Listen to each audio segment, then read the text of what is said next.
So I've just got back from my first neurological, psychological assessment with the lovely Emma, who's at James Cook. I was pretty apprehensive this morning. I've been quite up and down with my emotions, and I knew that seeing Emma today, because of the way she talks and how personable she is, I feel like I can open up to her. So I knew that I was going to get vulnerable and probably get quite upset, given that I'd already been quite emotional today. She's basically assessed me today to see whether it would be appropriate for me to do an ACT therapy, which is acceptance commitment therapy, which is basically different ways of talking about your thoughts and feelings and going through how to cope with them, given the fact that my prognosis has now gone from a grade 3 anaplastic astrocytoma to a grade 4 anaplastic astrocytoma, and the fact that obviously my prognosis has now changed. I spoke predominantly about the fact that my physiotherapy has really frustrated me recently, which you can have a look at in my physio video, which is coming up shortly. However, during the conversations, I was talking about the fact that last time I had to do physiotherapy after my first surgery, I was sort of at this stage by now, like miles ahead of where I am currently. And today, with the way that my physio is going now on my left hand, I feel like I'm about here, so I feel like I'm quite far behind. And although it's improved drastically over the 3 weeks since I've left hospital and since I've finished surgery,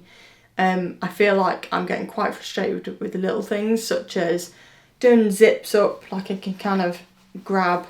zips just about and use my other hand to support it. However, there are some days when I've done things 2 or 3 times and I get frustrated and I've then gone, I can't do it, like, can you help me, Jen? Or I'll get frustrated, and if, for instance, if it's putting like a bottle cap on, I'll just do it with my right hand instead of trying to involve my left hand, even though I know full well that involving my left hand in any sort of activity is going to be helping me. Now, she was speaking through it with me and saying, obviously, depending on the fatigue state that you're in on that day or the emotional state I'm in on that day, might determine whether I'm ready or whether I've got enough energy to actually do the physio or include my left hand in certain tasks. She obviously understood my frustrations, and then I got very emotional with her because it upsets me with the fact that sometimes I worry about the fact that if I'm not improving that much now with my physio, maybe it's to do with the fact that my brain tumour is maybe growing between the surgery and the chemotherapy starting, because I've not yet started that. And it worries me that if that's growing and my left arm is deteriorating, maybe my left legs will start to deteriorate more. And maybe as well as that, the left side of my face might start deteriorating. And this also obviously means that my whole diagnosis and prognosis is deteriorating, and I'm slowly getting closer to that 12 to 18 month period. It upsets me as well that, given that it's 12 to 18 months diagnosis now, is this the only function I'm going to have for either the rest of my life? Is it going to get worse? Or also, am I going to struggle with this? Or if this is the new norm, do I just use my right hand entirely for things, and do I even bother with doing the rehab, because is it actually going to make a difference, because this might be the only function I currently get back. So that's the kind of worries I've got so far with that, and I got quite upset during the appointment, and I think now, because it's a couple of hours later and I'm not talking to her about it, I'm less emotionally involved with it now. I also spoke to her about how difficult it was to tell friends and family about the new diagnosis and the new prognosis. Whether that was in person or whether that was over the phone. It was really hard because obviously all of my friends and family already are quite aware of my condition and that it was going to come back. And obviously it was difficult enough to say it had come back, but then having to say that actually, because it's come back and the rate it's growing, it's now progressed to a grade 4, which then shortens my lifespan to 12 to 18 months. Like, that's really difficult to say to people, and also trying to protect people, because I know it's going to be upsetting news, and I know it's going to be news that's going to probably ruin the rest of their day, and they're going to get upset about and dwell on, especially my brothers and my parents. And then also getting the reaction from people, because some people don't know what to say and some people get upset and cry. So me trying to protect them is either trying to say it in like an easier way for them to hear, but at the same time it doesn't make the news any easier for them to hear. So she spoke to me about, in further sessions, we'll be able to learn coping mechanisms and ways that might make it easier for me and easier for other people to have these sorts of difficult conversations. The most difficult conversation I had with her today, which got me very upset, was the fact that in the future, maybe not so far away, maybe far away, I don't know, is that at some point,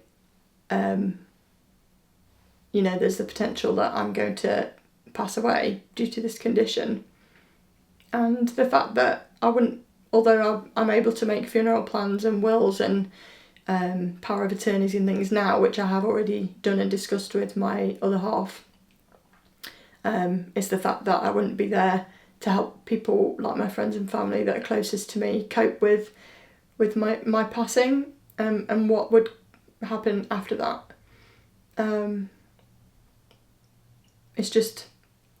such a hard thing for anyone to go through, but for someone at the age of 33 to have to deal with, going through all of this, as well as my wife, who's not that much older than me, to have to be dealing with this sort of thing, as well as my brothers, mum and dad, friends, and further family. It's just such a sad and debilitating condition that no one should have to go through, but also, it's one of the biggest cancer killers of people under the age of 40, and having to prepare for something like potentially making sure that I've got everything in place in the next 12 to 18 months as much as I want to, so that as and when I do pass away, all of my wishes, or people have things to remember me by in the way that I want them to remember me by,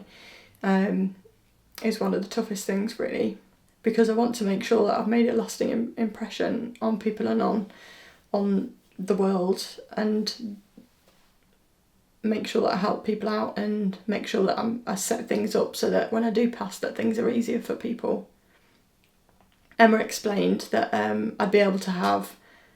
6 sessions booked in, first of all, for the ACT therapy, and then after that we'll be able to book in a further 6 sessions. But although it was extremely upsetting, and it's obviously hit me quite hard now to talk about, I found it extremely useful, because obviously I talked to Jen, my wife, about it, and we are able to reach the point where we get emotional with each other and talk about things. And, my friends and family as well, which are always great supports. But it's very different and very good to speak to somebody else, whether that's a counsellor, whether that's somebody that's outside your friendship group that is just able to talk, whether that's like a Macmillan support nurse. But, if you are going through a similar thing, reach out to these people that might be able to support you, because it might sound very scary or be quite daunting to do this kind of thing. But it was really useful to have the space to talk about these things, and she'll have different tools in each session to help me either access my feelings or thoughts on a certain topic, and also how to cope with them and how to talk to other people about them as well. So make sure you get the support that's out there for you, and keep battling this absolute rubbish diagnosis that we've got, and keep strong, and see you next time. So, good start.